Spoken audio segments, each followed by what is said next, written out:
আজ ২রা জুন আজকের বরাক উপত্যকা তথা আসামের বিশেষ বিশেষ খবরগুলি হলো সোনাইয়ে ভয়াবহ অগ্নিকাণ্ডে ভস্মীভূত বসতঘর, সর্বশান্ত পরিবার।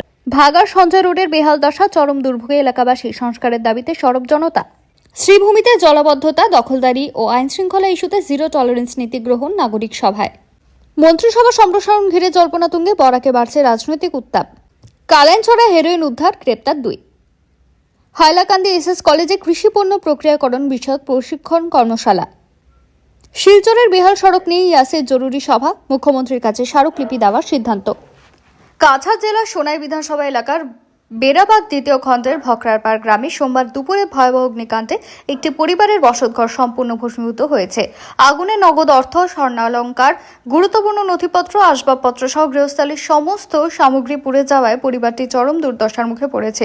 স্থানীয় সূত্রে জানা গিয়েছে, সোমবার দুপুর প্রায় 2টোর দিকে পিকলুবাবু লস্করের বাড়িতে হঠাৎ আগুনের সূত্রপাত ঘটে। ঘটনার সময় পরিবারের কেউ উপস্থিত ছিলেন না। পিকলুবাবু লস্কর ব্যবসায়িক কাজে বাইরে ছিলেন এবং তার স্ত্রী অর্চনা বেগম লস্কর, যিনি একজন আশাকর্মী, কর্মস্থলে ছিলেন। পরিবারের 3 সন্তান স্কুলে থাকলেও ছোট ছেলে স্কুল থেকে ফিরে প্রতিবেশী শিশুদের সঙ্গে খেলছিল।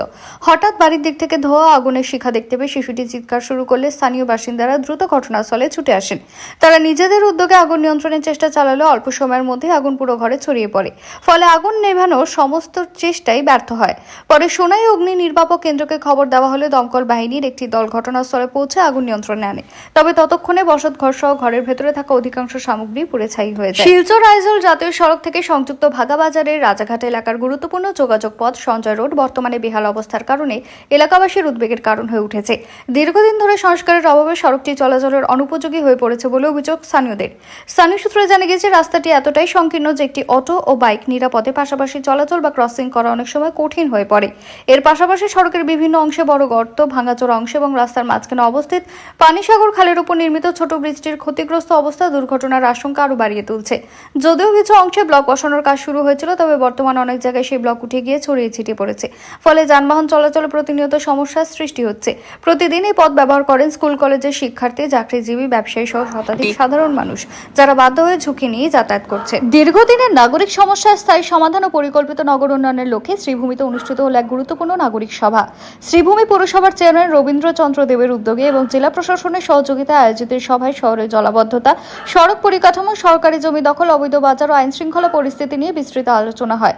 সভা থেকে সরকারি জমি দখল ও বিভিন্ন বেআইনি কর্মকাণ্ডের বিরুদ্ধে সর্বসম্মতিক্রমে জিরো টলারেন্স নীতি গ্রহণ করা হয়েছে।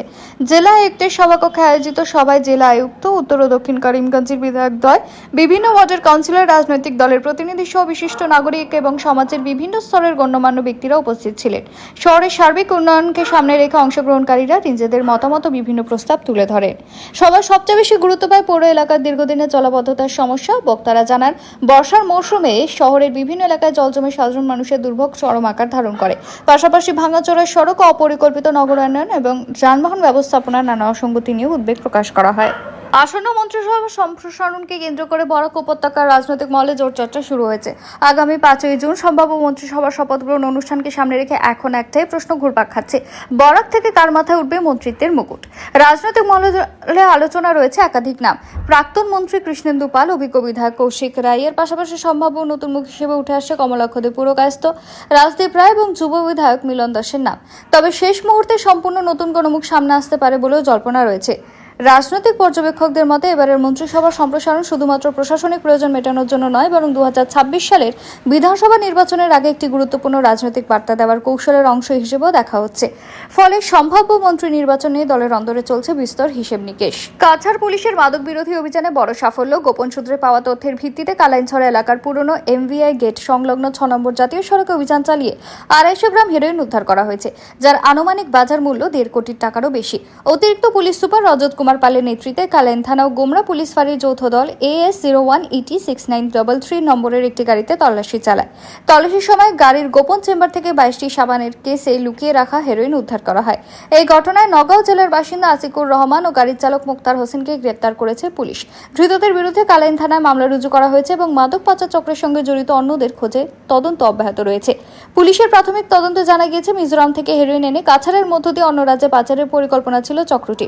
মাদকের বিরুদ্ধে কাছাড় পুলিশের ধারাবাহিক অভিযানে এটি একটি উল্লেখযোগ্য সাফল্য বলেই মনে করা হচ্ছে।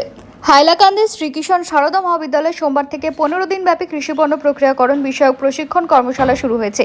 এতে ভারতীয় প্রযুক্তি প্রতিষ্ঠান গুয়াহাটির কৃষি ও গ্রামীণ প্রযুক্তি বিদ্যালয়, শ্রীকিশন সারদা মহাবিদ্যালয়ের জীব সম্পদ কেন্দ্র এবং এইচডিএফসি পরিবর্তনের যৌথ উদ্যোগে আয়োজিত প্রশিক্ষণ কর্মসূচিতে অংশগ্রহণ করেছেন হাইলাকান্দি ফার্মার্স প্রসিডিউসার কোম্পানির সদস্যরা।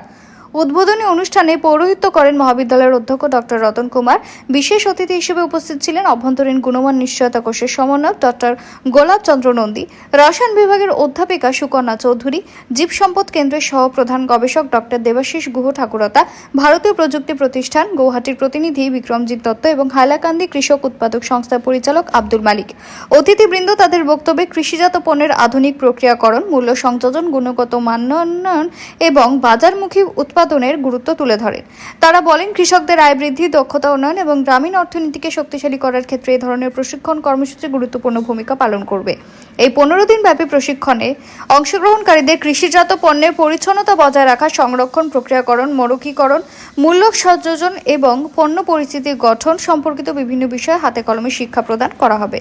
শিলচর শহরের ক্রমোন্নতিশীল সড়ক ব্যবস্থা এবং জলাবদ্ধতার সমস্যাকে কেন্দ্র করে রবিবার শিলচর পেনশনার্স ভবনে এক গুরুত্বপূর্ণ সভার আয়োজন করে ইউথস এগেইনস্ট সোশ্যাল ইভিলসের কেন্দ্রীয় কমিটি। সভায় সভাপতিত্ব করেন সংগঠনের কেন্দ্রীয় সভাপতি সঞ্জীব রায়। সভায় শহরের বিভিন্ন সামাজিক সংগঠনের প্রতিনিধি ও বিশিষ্ট নাগরিকরা উপস্থিত থেকে শিলচরের করুণ সড়ক পরিস্থিতি নিয়ে গভীর উদ্বেগ প্রকাশ করেন। বিশেষ করে কাছাড় কলেজ পয়েন্ট থেকে মেহেরপুর পর্যন্ত সড়কের বেহাল দশা নিয়ে বিস্তৃত আলোচনা হয়। বক্তারা অভিযোগ করেন, দীর্ঘদিন ধরে বিভিন্ন সংগঠন ও নাগরিকদের পক্ষ থেকে সংশ্লিষ্ট সরকারি দপ্তরগুলির সঙ্গে যোগাযোগ করা হলেও সমস্যার স্থায়ী সমাধানে কোনো কার্যকর পদক্ষেপ নেওয়া হয়নি। সভায় বক্তব্য রাখতে গিয়ে সিভিল ইঞ্জিনিয়ার অনির্বাণ ভৌমিক সাম্প্রতিক বছরগুলিতে রাস্তা ও নর্দমা নির্মাণে সংঘটিত বিভিন্ন কারিগরি ত্রুটি অনিয়মের বিষয় তুলে ধরেন। তিনি সাময়িক সংস্কারের পরিবর্তে দীর্ঘমেয়াদী স্থায়ী সমাধানের উপর গুরুত্ব আরোপ করেন। সমাজকর্মী দীপক সেনগুপ্ত শহরের এই অব্যবস্থার বিরুদ্ধে ঐক্যবদ্ধ গণ আন্দোলনের প্রস্তাব দেন।